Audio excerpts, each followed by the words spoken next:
আমরা বরিশাল সিটিতে আমার ছোট ভাই ফয়জুল করিমকে আমরা প্রার্থী দিয়েছিলাম।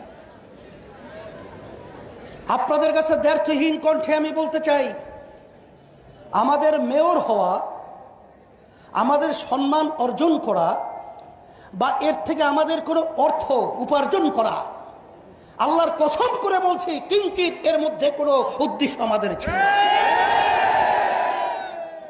কারণ আল্লাহ রাব্বুল আলামিন একজন মেয়রের সম্মানের চেয়ে শত শত মেয়রের সম্মান আল্লাহ আমাদেরকে দান করেছে। শুধু তাই নয়, আল্লাহ রাব্বুল আলামিন আমাদেরকে আর্থিকভাবে কোনো দুর্বল রাখে নাই। এখানে নতুনভাবে আমাদের সম্মান অর্জন করতে হবে, অর্থ কামাই করতে হবে, এই ধরনের কোনো আশায় আমরা নির্বাচনে আসি নাই। তবে বরিশালবাসীদেরকে বলবো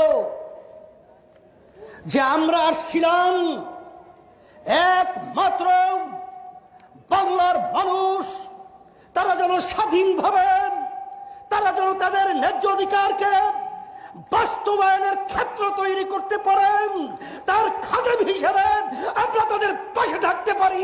এর জন্যই আমরা নির্বাচনে প্রার্থী হয়েছি। কিন্তু আজকে দুঃখের মধ্যে বলতে হয়, কিন্তু আজকে বরিশালে যে ইতিহাস বর্তমান সরকার, বর্তমান ইছি, বর্তমান প্রশাসন যেটা ঘটিয়ে দেখিয়েছে, তাম দুনিয়ার মধ্যে কলঙ্ক হিসাবে ইতিহাস হয়ে থাকবে। আমার ছোট ভাই সৈয়দ নুরুল করিম বলতেছিলেন যে সৈয়দ ফয়জুল করিমের উপরে আক্রমণ করা হয় নাই। সৈয়দ ফয়জুল করিম কে? সৈয়দ ফয়জুল করিম একজন নায়েবে রাসূল। তার উপরে আঘাত করার অর্থই হলাম তাম দুনিয়ার আলেমদের উপরে আঘাত করার সাথে। আজকে ফয়জুল করিমের উপরে আজকে হামলা করা হয় নাই।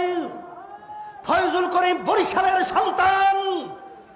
আমাদের এই সদর থানাই হলো আমাদের বাড়ি।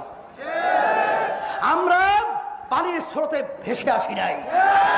কিন্তু যারা নাকি আজকে এই ধরনের আচরণ করেছেন, আপনাদেরকে আমি বলতে চাই যে আপনারা ফিরআউনি ভূমিকা অবতীর্ণ হয়েছে, আপনারা সাদ্দাদের ভূমিকা অবতীর্ণ হয়েছে, আপনারা আবু জাহেলের ভূমিকা অবতীর্ণ হয়েছে।